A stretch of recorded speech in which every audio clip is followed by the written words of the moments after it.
Welcome back to Escape the Dark Castle. We have the abbot, we have the cook trying to get out of here. But we're, of course, encountering all kinds of nasty things and some beneficial things as well. All right, we're going to do a quick recap. So the cook has the warped cudgel, letting her basically re-roll if she rolls might, which is good for her. A rotten shield, which reduces any damage she takes by 1 to a minimum of 1. The abbot has the decayed blade, which lets him re-roll wisdom die and take either result, which one you like. And the Fury Shard, when he rolls doubles like this, he gets to roll again and apply both dice rolls, right? Both die rolls to the combat. Yes, to the combat. All right, so let's begin. Once again, the abbot has the most health. I'm going to have him do the first encounter card. We're going to be going through 3 cards this episode, and that's how I do it.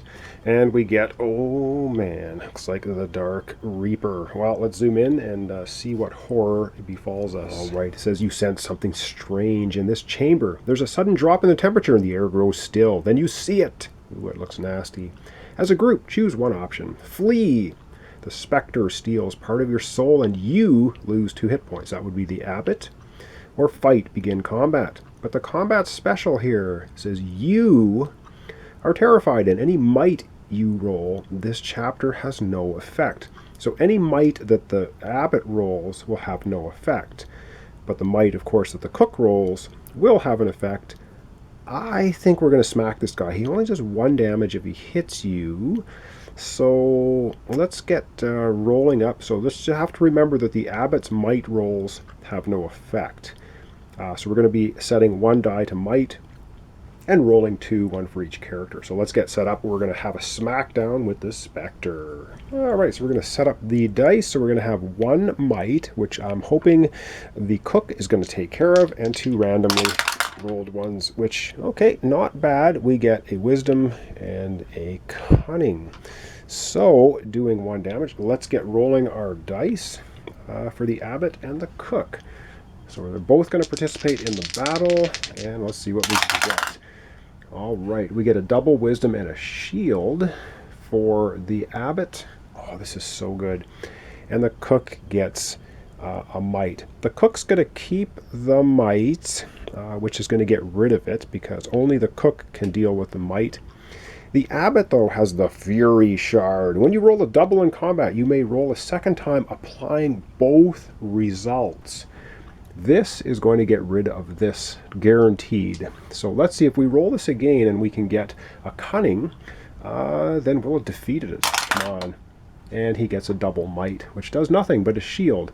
So what's going to happen is the abbot rolled shield. So the abbot will not take any damage. However, the cook will take 1 damage. Even though the cook has a rotten shield, it says whenever you take damage, the amount is reduced by 1 down to a minimum of 1. Cook still has to take 1 damage. She's going to go down to 12 health. Damn it! I thought we were going to take this guy out with 1 shot. All right, they're both going to go participating in the combat. We still have this cunning to deal with, which is annoying. So let's see if we can deal with it.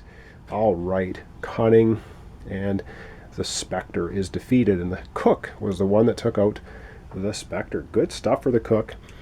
So the cook and the abbot defeat the Specter. So it was a combat. We get to draw 1 item card. So now we're going to have 5 item cards, but the item cards are in a pool, and we can only carry 2 each to the next chapter. So let's hope this is a food item so we can heal. It's Liquid Luck again.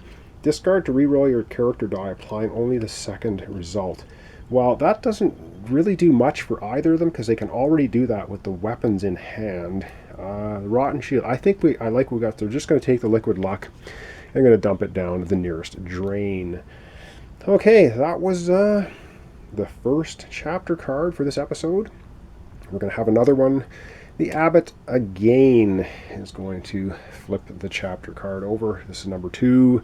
What do we have? Ooh, yay.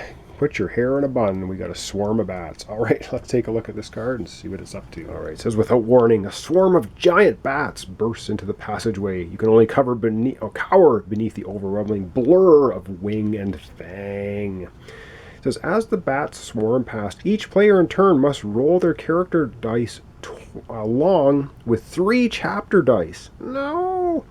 After rolling, a player loses 1 hit point for each chapter dice that matches their character dice. If the player rolls a double or rolls no matches, they are unharmed by the bats. So if we roll a double or no matches. All right, let's zoom out. We're going to be rolling for the abbot and then for the cook. All right, let's get rolling for the abbot. He's going to roll his die and 3. Now, if he rolls a double, he's not going to take any damage. I got to remember that. All right, what do we got in here? He rolls a double. All right, where's the other die? Got stuck in there. It doesn't matter because it says, let's take a look here again. If the player rolls a double or rolls no matches, they're unharmed by the bats. So the abbot, unharmed by the bats. Let's see if the cook is going to have as much luck. Damn it. Nope, the cook does not have as much luck. However, the cook only matches 1 die. The cook is only going to take 1 damage, but that's still 1 more than we need. So that's 12 health down to 11. If I can find the 11, there it is. All right, and that's dealing with the bat swarm. Yeah, okay. Well, that's the way that works. The rotting shield, whenever you take damage, reduce the damage by 1 down to a minimum of 1. So the rotting shield would have helped if she had taken 2 or 3 damage. She only took 1. He or she only took 1. He or she is going to take 1 damage, which we did. All right, carrying on. That was the 2nd chapter. I know, going very quickly, but only doing 3. Keeping the suspense up, I know, annoying you as you're trying to get through this playthrough.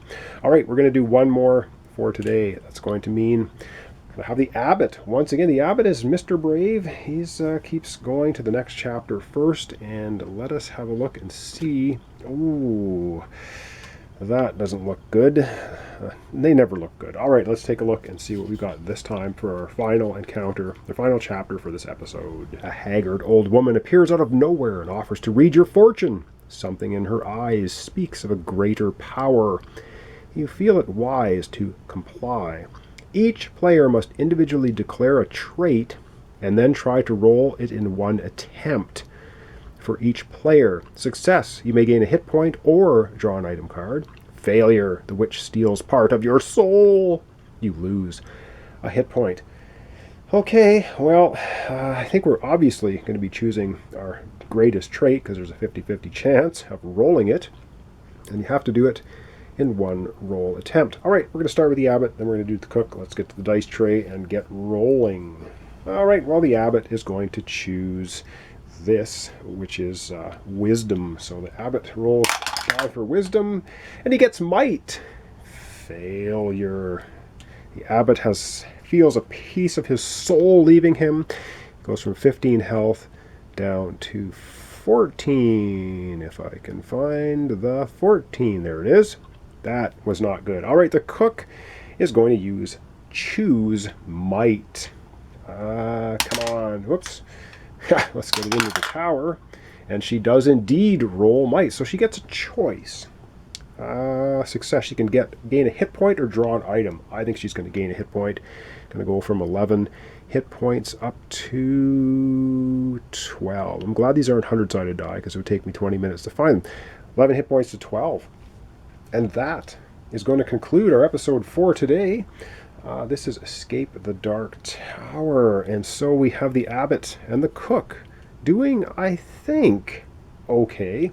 We're getting near the end of the 15 cards or the 15 chapters before the boss. The abbot's still at 14 health, the cook at 12. And the abbot's got a good weapon, Decayed Blade and the Fury Shard. The cook has Warped Cudgel and Rotten Shield. So I don't know. I don't know if we're going to pull it off. I hope we are. There will be basically only 2 episodes remaining because that's how many cards are left in here before we hit the boss. So thanks so much for watching along. I know these episodes are very short, but it will conclude in a couple of days. This is Escape the Dark Castle with the abbot and the cook trying to make their way out of here, confront the boss, and flee to freedom. So thanks so much for your comments, your subscriptions and likes. Really appreciate it. Join me next time for another episode of Escape the Dark Tower.